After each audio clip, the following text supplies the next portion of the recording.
am a miniaturist, but tonight I'm a humorist, and if it's not funny, I'm just a storyteller. So, I grew up with boats, and I figure we're in Harbor Town tonight, right? Nice little town. I used to live here for a while, so that light was really quick. So I lived here for a little while, and I thought this would be a good time to tell a boating story. If you've ever owned a boat, you have to have a boating story. There's only a few elements that you need for one. You have to have, a boat. And you have to have a funny story. And that story cannot have been funny when it happened.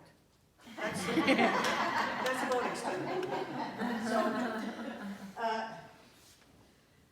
a little backdrop. I grew up with boats. The first boat that I remember was a great big wooden boat. My parents took us out on Lake Michigan, and I was barely in the seat. I was airborne like a rag doll the whole time. And I remember seeing my dad running up a sand dune and mostly tumbling back down, and he was just a skinny little guy. At the time, my mom used to say he was a wisp of hair and 2 elbows. And, he fell down, though. Well, we didn't have that boat for too long, and that was the only memory I had of it.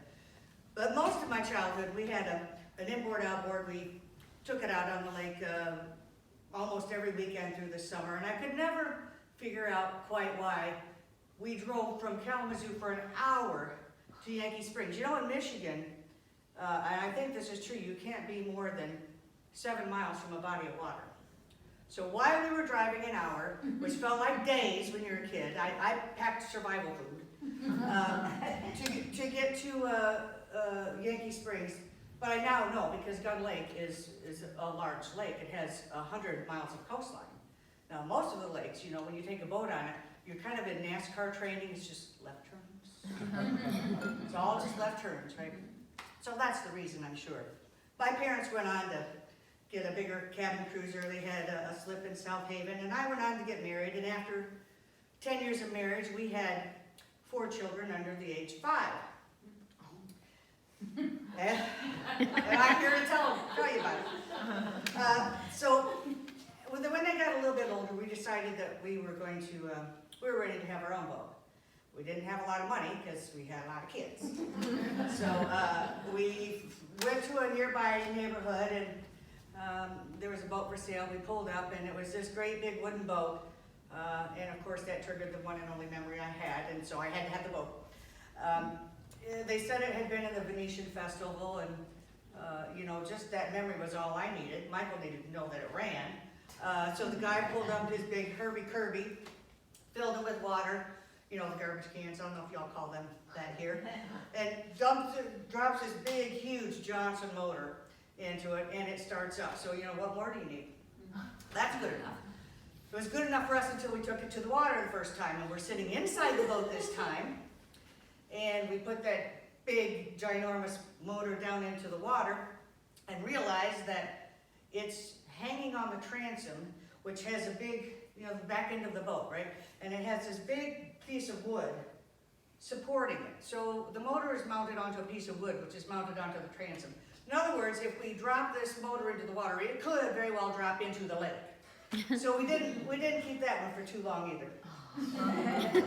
So we moved on to get we went without a boat for a couple years, and then we got a little inboard outboard. It was a 16-foot Sylvan boat. It had an open bow, bimini top. It was perfect for our little big family. And we took it out almost every weekend and had great fun until Michael decided one day we should take the boat to South Haven. So the story begins. I said, I think the boat's a little small to be in South Haven in Lake Michigan. And he says, he's a persuasive guy. He says, they put dinghies and rubber rafts out there all the time. You see them all the time. And I'm going like, okay, I guess you're right. So we loaded up our children and our food and our towels, and we put them in the boat. Drove an hour to South Haven again. Here we are. We got a lake across the street, but we're going to drive to South Haven. So we pile all the kids and the towels and the food in the boat. And the public access in South Haven is in the Black River, and it's way up the channel. So it takes you about 45 minutes to an hour to get actually even to the big lake. So what do you put in in the public access there, it's quite narrow. So when you get in, you're seeing the other boat slips. People are sitting on the ends of the docks and on the back of their boats, and you're traveling so slow through this no-wake zone that you're actually having conversation with people because you're really close by, you know. Oh, beautiful day, beautiful family, you know, they're throwing chips at my kids. And it's all, everybody's all happy, and, you know. And as you get a little further through the channel, it widens out a bit, and you come up across the idler, right, you know where I'm talking about. And they're all hoisting their drinks, and everybody's waving, and we're all happy, and we're dwarfed by these huge boats, but we feel like we're in a parade, and it's awesome. And so finally we are coming to the point where we're seeing the lighthouse, and we're going to get out on the big lake with our tiny little boat. And everything changes, of course, as soon as we come out of the channel. We're going to do a hard left because we're going up to the power plant. If you don't know this, the power plant cools their reactors with the cold water, and then they release this clean water out into Lake Michigan, and it's very warm. So it's like bath water. You can go swimming there. You just ignore the dead carcasses and mutant fish. And you can just swim there. So we were heading towards the power plant there, and we took a hard left off the pier, and we're boom, boom, boom. But he full throttled that. Pretty soon we started planing out. And it wasn't so bad. We were full speed for about 10 minutes, and the motor cuts out. Can't get the motor started. We're not too nervous. I mean, we can see shoreline. I mean, we're not stupid, right? We didn't go too far from shore. But there's no way we can paddle. And it's pretty choppy out there. People could see that there were other boats out there. They could see we were in distress. So we knew they were going to call the Coast Guard. But you know what happens when your boat stops? Right? In a tiny little boat in the big water. And it only took the mere hint of a dry heave from the smallest child to cause a chain reaction. And within a couple minutes, every one of them was spewing. And within a couple more minutes, I was throwing up. And within a couple more minutes, Michael was. And you know, it's hard to hang outside of the boat and do that when it's so violent. So the boat is becoming just a giant puke bucket. I'm sorry, I just have to say that. So the Coast Guard is coming, and you can see them coming, and they're coming at a pretty quick clip, you know, until you have hope. And then they cut their engines, and I'm sure that they just don't want to. They don't want to ram me. But I'm thinking, we're gonna die. Ram me. Ram the stinking boat. Just get here. I need you. So they finally show up. Very slowly they sidle up beside the boat there, and they're going to throw us a rope to tow us in. So in lasso fashion, 2 or 3 or 5 or 9 times, they throw this rope over, and every time I'm hovered over my convulsing children, and Michael gets the rope, and he's you know, not in good shape either. And he takes this rope and he goes to the front, the bow anchor cleat at the very front of the boat. Attaches the rope up there and comes back and sits down, and we all vomit in rhythm. And the Coast Guard circles around and very slowly gets in front of us, ever so slowly, to get that rope nice and taut. And we say our prayers to Jesus, and the boat starts to move, and we get about 10 feet, and the cleat flies off the boat. Oh my gosh. I'm not even making it up.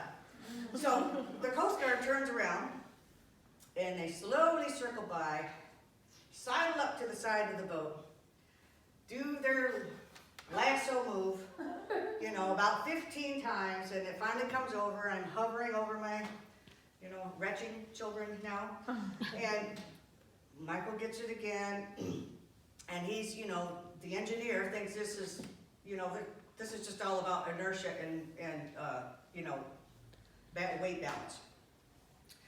So he's hooking up to both of the side cleats, the tie-up cleats.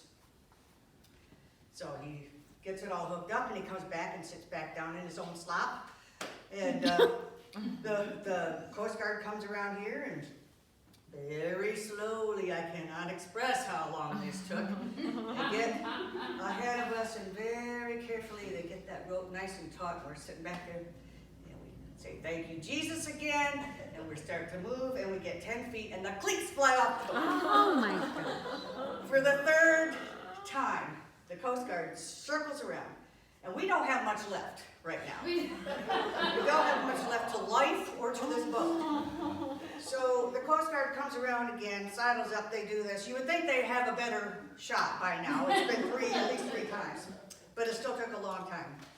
They get the rope over to us, and the only thing now that is left to tow this boat is the towing eye hook on the very front end of the boat. Michael, in his convulsions, is standing in the front of the bow, spread eagle over the front, trying to lace this rope through the eye hook that you tow it up onto your trailer with, right? That's all we got left. So he gets that all secure and sits back down in his vomit. And we just figure, well, if this doesn't work, you know, at the very least we're going to lose the boat because we can't tow it up. But you know, we're going to be dead anyway, so it doesn't really matter. It doesn't matter. So we sat down, said, praise Jesus, thank you, Lord, and waited, and then ever so slowly got that rope nice and taut. They started pulling us, and we're thinking, oh, God, please, please, please. Well, it helped. And they began to tow us. But it was not at any kind of a clip.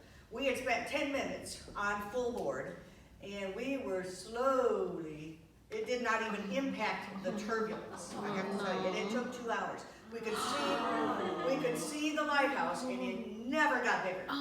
Never got bigger. And it was just horrendous. They finally get us back to the channel, and we start coming in, and things are settling a little bit. At least we're not, you know, on a rocky ride. And all the people are still on the side. And they're waiting. And they just have this very sudden, something is terribly wrong. Something terrible has happened. And we spent the next hour with watching people do this. As we go through the channel, they're just horrified. They're horrified by this. So, you know, it's humiliating. I gotta say that. So we get all the way through, and the Coast Guard very, you know, definitely guides us right up. Of course, people can see that the Coast Guard is pulling you in, so they know you're in distress. They want to come out and help you. They come out to help get us docked, and of course now without the benefit of the wind on Lake Michigan, the stench is ridiculous, and grown men trying to pull our boat up are heaving. They're heaving, and they are too kind to you know, back off. I'm sure they had regrets, but they were too kind to go away. They helped us get it up. We towed that boat up and hosed the puke bucket out. I stripped the clothes off of my kids, and thankfully I had blankets in the back of the Suburban, so I wrapped each of them in a blanket and got them back into the car, and we drove home for an hour in silence. Has anyone ever been in a car with 4 kids for an hour in silence? It's an anomaly. But we got home, and it was a pretty traumatic experience. And I'm sure that I probably killed their dreams of ever owning a boat. They don't care to own a boat. They don't necessarily care to be on a boat. You know? But I have enough good memories to kind of offset the one horrific one. So as for me, I'm about to look for a new hole in the water.